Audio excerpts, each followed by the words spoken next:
Before I start this lesson, I'd like to give our praise and glory honor to Yahweh, Ba'ashem, Yahushai, Ba'ashem, Rakakwadash. Double on to the apostle elders, great millstone, who rule well and teach well. Show on to the 144,000 men that's pushing and believe in this word and I trust sincerity. Shalom yet again. This is a part 2 to the video I did last week on the plagues of Egypt. This is the plagues of Egypt part 2. And I left something out in that video as far as the plagues. Basically, let me explain it first. Basically, those plagues, they were destroying the firstborns, obviously, destroying Egypt. But it also was to show that Yahweh Ba'ashem Yahushai, or Yahweh, began with Yahweh. He's the only God that needs to be worshipped and feared. So first I'm going to go to Exodus chapter 12 in the verse, where did it go? It's somewhere in Exodus 12. I'm going to skim. Ooh, that's a lot. Okay, I'm going to skim through it. Because really, the Lord said he was going to do these to basically show his power. Because when you go back in time, Egypt had a lot of gods that was very heavily in I think it's polytheistic, polytheistic, and really during that time they wasn't thinking, oh, your God ain't nothing compared to ours, and they found out that the Lord basically showed them that he's existence and he who he said he is. So if I don't find it, I'll look for it. But basically, to go back over it, last week, that first guy is called Haptai, an Egyptian god of Nile, an Egyptian plague of water turned into blood. And yeah, is one of the plagues that I covered last week. So now I'm going to move on. This is Exodus chapter 12, verse 1. And the Lord Yahweh spoke unto Moses, Go unto Pharaoh and say unto him, Thus saith the Lord, let my people go, that they may serve me. And this is kind of funny because Esau would just like how Pharaoh ain't gonna let us go after he got his ass beat back then. Esau is the same way because he would never let us go. He'll keep perpetual hatred against Jacob, his brother, but nonetheless, Esau wouldn't let us go because Esau is that modern day Pharaoh. That's why the modern day Pharaoh is Esau. In verse 2, and if thou refuse to let them go, behold, I will smite thee with borders of frogs.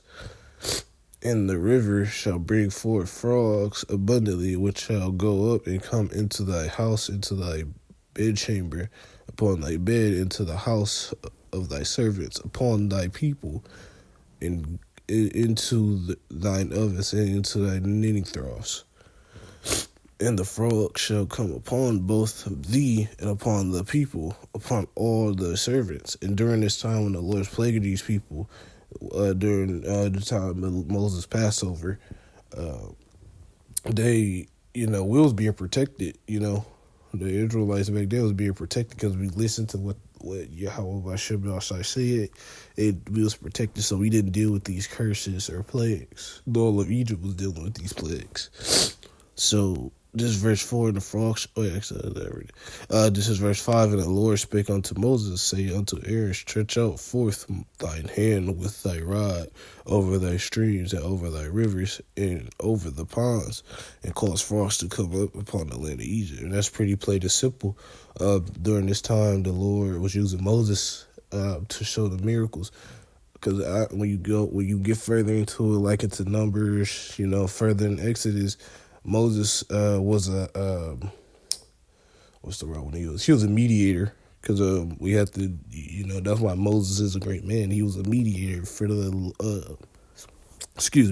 was a mediator for the Lord and for the people, because obviously we're not clean enough or perfect enough to just, hey, how about no? We can't do that. That's out of order and disorder.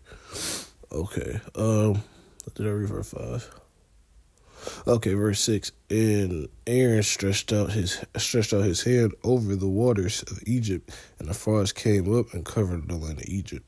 And the magicians did so with their enchantments and brought up frogs unto Egypt, Salakia, upon the land of Egypt. And then Pharaoh called Moses and Aaron and said, entreat the Lord that he may take away the frogs from me and from my people. I will let the people go, that they may do sacrifice unto the Lord. And yeah, Pharaoh's kind of like, damn, I'm getting sick of this shit. But you know what? The Lord hardened Pharaoh's heart. So back over here, this second god right here. Like I said, Egypt was very polytheistic, and today it's like Egypt all over again. They worship every other god under the sun, idols with a stone. So Heket, Heket, the Egyptian goddess of fertility and water renewal. Frog coming from the water. Yeah, and this right here, this shows that truly that it was a false god back then and there. So I'm gonna keep reading.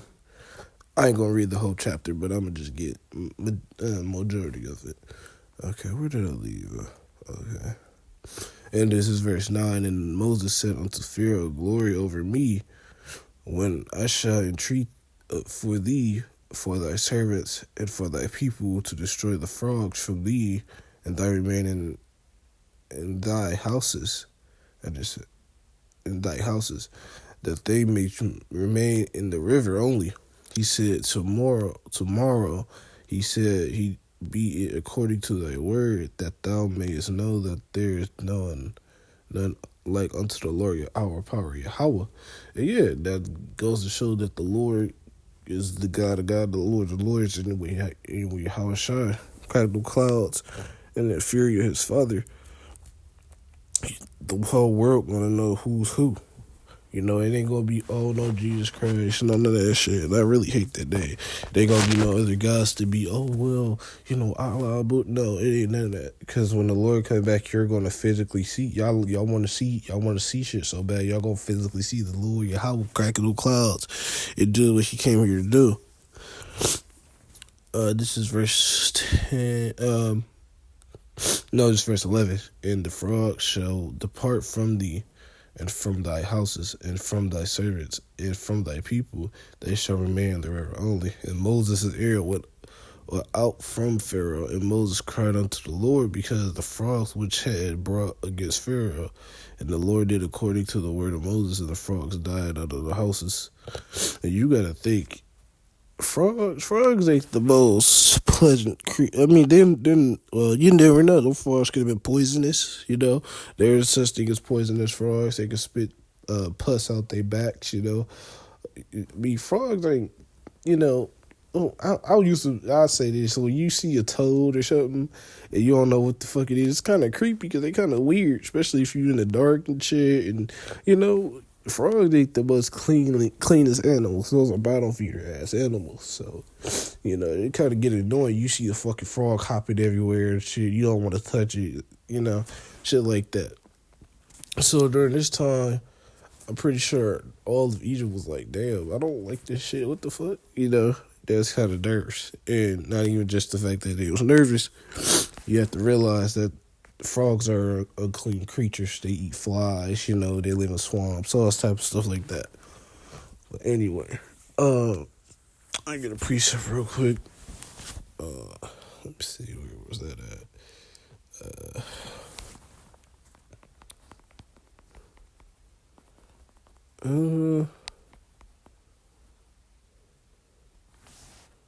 No, fall into the hands.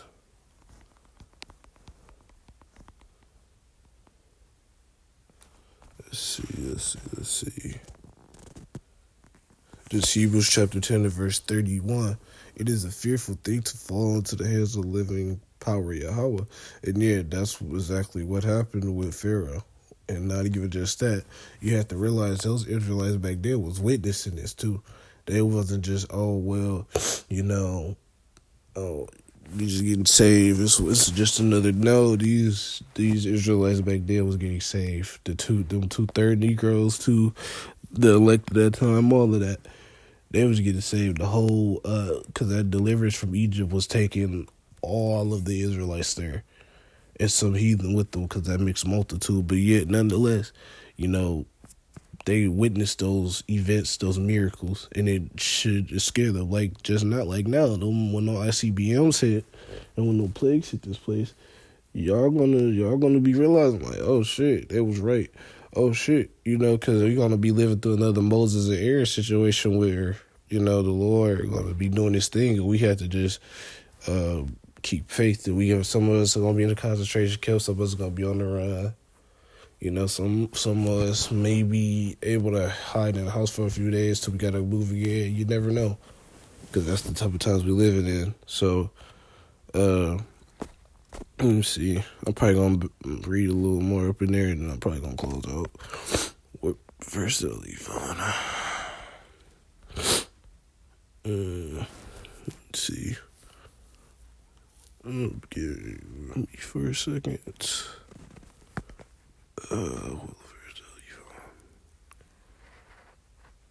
Okay.